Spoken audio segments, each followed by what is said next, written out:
VP Sara, may pahayag sa pagsangkot sa kaniya sa Davao Death Squad.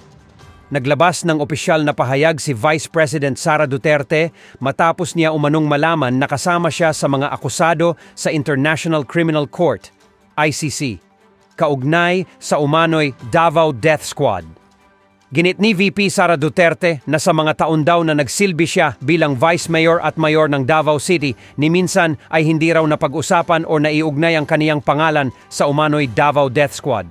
Subalit, matapos akong manalo bilang Vice President, bigla na lang nagkaroon ng testigo laban sa akin at ngayon ay kasama na ako sa mga akusado sa International Criminal Court. Hindi ko kailangan ng Death Squad para sa mga bagay na kaya kong gawin. Gayunpaman, haharapin ko ang anumang akusasyon laban sa akin, but I will only face any charge against me before a Filipino judge and only before a Filipino court, dagdag pa niya. Huwag nating ipahiya ang bansa sa buong mundo sa pamamagitan ng pagpapahintulot sa mga dayuhan na manghimasok at makialam sa Pilipinas. Ang kahiligan na magpailalim sa mga dayuhan ay sampal sa mga bayaning Pilipino na nagbuwis ng kanilang buhay at lumaban para lang sa ating kalayaan. Muling iginiit ni Pangulong Bongbong Marcos na hindi nito kinikilala ang jurisdiksyon ng ICC sa Pilipinas. Ito ay kasunod ng napabalitang nakapasok na sa Pilipinas ang ilang miyembro ng ICC at nagsagawa na ng investigasyon.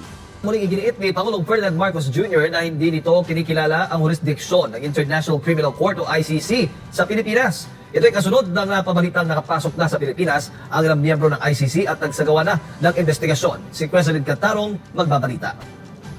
Banta sa soberanya ng Pilipinas ang International Criminal Court. Ito ang binigyang diin ni Pangulong Bongbong Marcos kasunod ng pagsabi na walang jurisdiksyon ng ICC sa bansa. Ginawa ng Pangulo ang pahayag ng tanungin upang linawin ang mga ulat na nagsasabing ang mga kinatawan ng ICC ay nasa bansa at kung pinayagan sila ng gobyerno na makapasok sa Pilipinas. Sa panayam sa isang event sa Quezon City noong umaga ng Martes, sinabi ni PBBM na itinuturing niyang banta ang ICC sa soberanya ng bansa. Kaya naman ani Marcos, hindi makikipagtulungan sa alinmang paraan ang gobyerno ng Pilipinas sa investigasyong gagawin ng ICC ukol sa war on drugs ng nakaraang administrasyon. Okay, let me say this for the 100th time. I do not recognize the jurisdiction of ICC in the Philippines. I consider it as a threat to our sovereignty. Therefore, the Philippine government will not lift a finger to help any investigation that the ICC conducts. Gayunpaman sinabi ni Pangulong Marcos na binabantayan ng Philippine government ang kilos ng ICC para matiyak na hindi ito makikipag-ugnayan sa alinang ahensya ng gobyerno. Pero sakali namang nakikipag-ugnayan ng ICC sa mga ahensya ng gobyerno tulad ng mga tauhan ng pulisya at mga lokal na pamahalaan, sinabi ni Pangulong Marcos na inatasan niyang huwag makipagtulungan ang mga ito sa kinatawan ng nasabing international body. Sabihin na, huwag niyong sasagutin. Yun ang sagot natin. That we do not recognize your jurisdiction, therefore we will not assist in any way, shape, or form any of the investigations that the ICC is doing here in the Philippines. Matatandaan kumalas ang Pilipinas sa Rome Statute noong 2019 sa panahon ng Administrasyong Duterte. Sa inilabas namang statement ng Department of Justice, inulit nito ang parehong paninindigan sa mga usapin na may kinalaman sa International Criminal Court. Kasunod ng pagkalas sa ICC ayon sa DOJ, ang Pilipinas ay walang legal na tungkulin na sumunod sa anumang mga obligasyon o paglilitis ito. Bilang isang soberanong bansa, inihayag ng DOJ na may matatag at gumaganang justice system ang Pilipinas na may kakayahang tumugon sa mga internal na issue ng walang external interference. Ipinakita rin ng gobyerno ng Pilipinas na handa ito at kayang imbestigahan at usigin ang anumang krimeng nagawa sa loob ng teritoryo nito. Dahil dito, ang anumang presensya ng mga international body tulad ng ICC sa loob ng jurisdiksyon ng bansa ay dapat naayon sa konstitusyon at mga nauugnay na batas. Inilahad pa ng DOJ na dapat makakuha muna ng paunang pahintulot at pag-aproba ng mga nauugnay na departamento, kabilang ang Department of Foreign Affairs, Department of the Interior and Local Government o DILG at DOJ bago makapagsagawa ng opisyal na aktibidad ang sinumang foreign entities sa loob ng teritoryo ng Pilipinas. Sa ngayon, wala pang natatanggap na opisyal na komunikasyon o kumpirmasyon ang DOJ tungkol sa presensya ng ICC sa loob ng bansa. Ang DOJ ay hindi pa nakatatanggap ng anumang advisory mula sa DFA na ang ICC ay talagang nakapasok na sa Pilipinas. I rise today on a matter of personal and collective privilege. Ginong Pangulo, simula po nung nagamit natin ng ating kalayaan, walong bersyon ng konstitusyon ang umiral sa ating bansa. The 1989 Malolos Constitution, the Philippine Organic Act of 1942, the Jones Law of 1916, the 1935 Constitution, the 1943 Constitution, the 1973 Constitution, the 1986 Freedom Constitution, and our present Constitution, the 1987 Constitution. Sa 8 Philippine Constitution na aking nabanggit, tanging sa 1987 Constitution, lamang po natin matagpuan ang People's Initiative bilang pamamaraan para anindahan ang konstitusyon.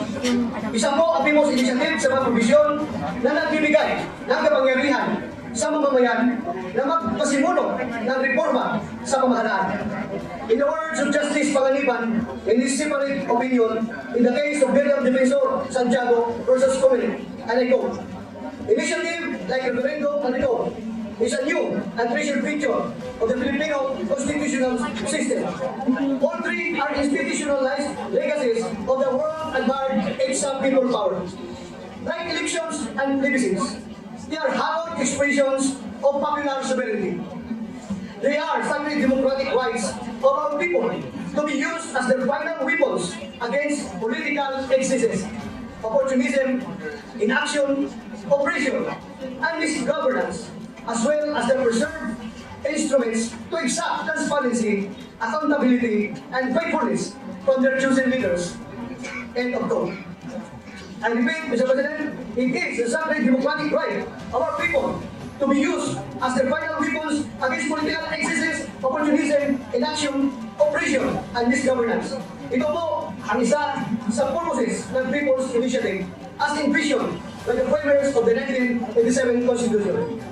Pinahahalagahan po ng saligang batas ang gampanin ng mamamayan na siguruhin na patuloy na lalabanin ng mga pahina nito ang kanilang mga interes at kapakanan.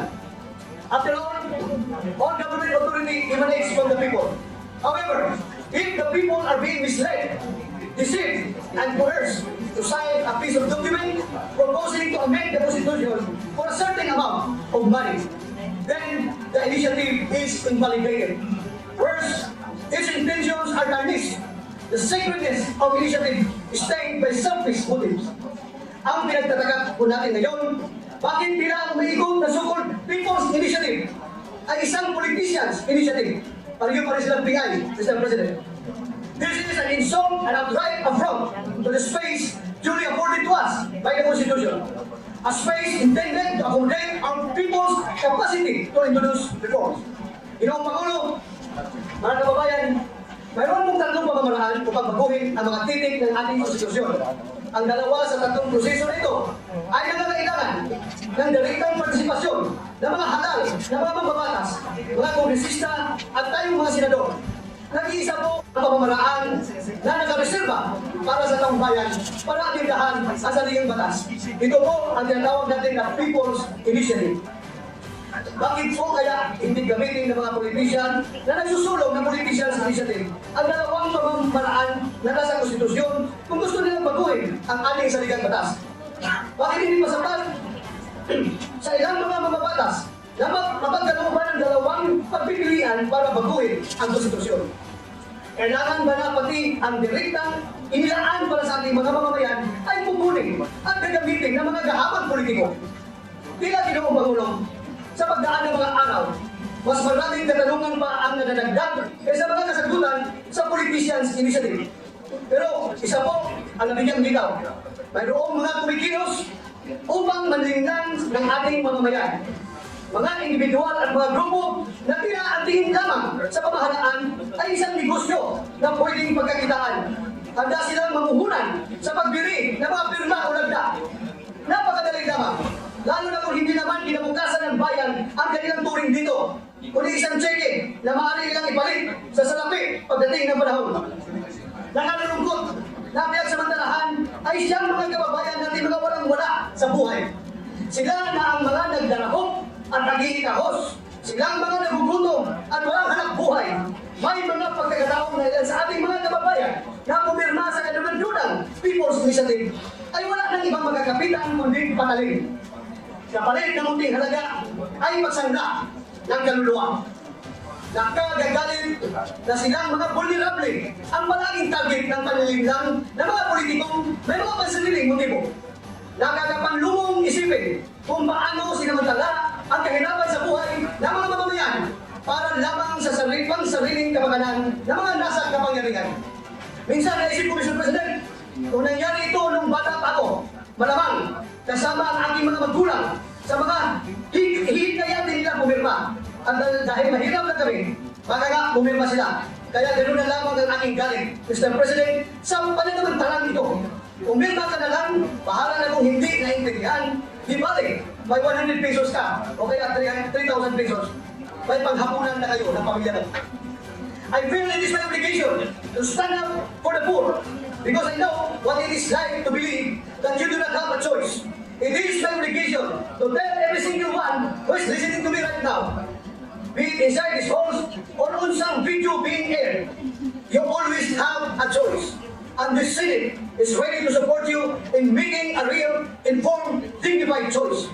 Ginoong Pangulo, nais ko pong susugan ang pananawagan ng ating majority leader, Senator Joel Villanueva.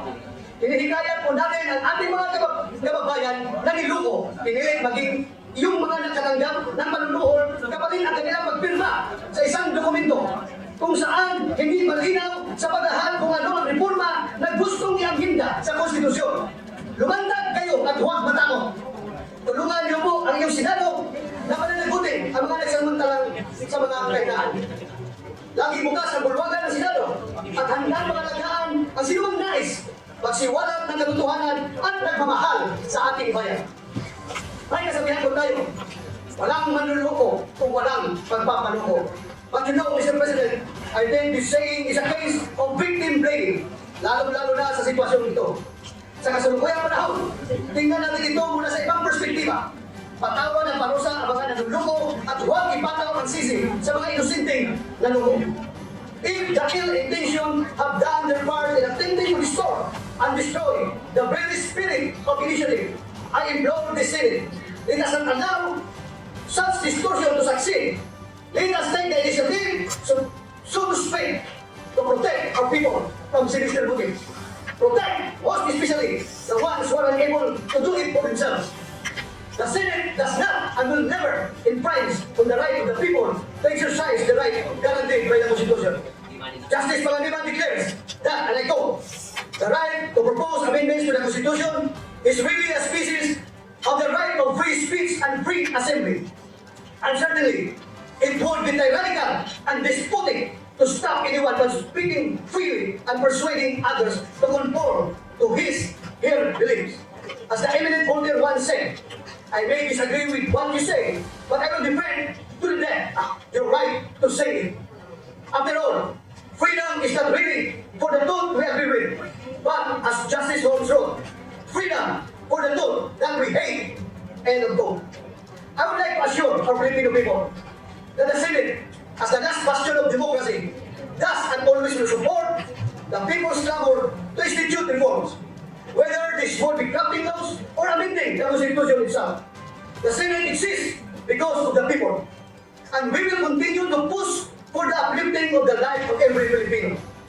In the event that our people would come to truly believe that it is only through their own efforts that they can rewrite the letters of the Constitution to a form and content that they think embodies their ideas, I am sure that the Senate will be the first to support.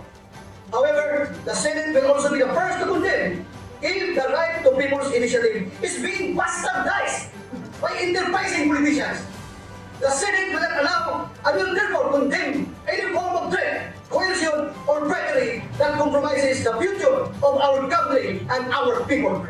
I call on the persons behind this deceptive and fraudulent people's initiative.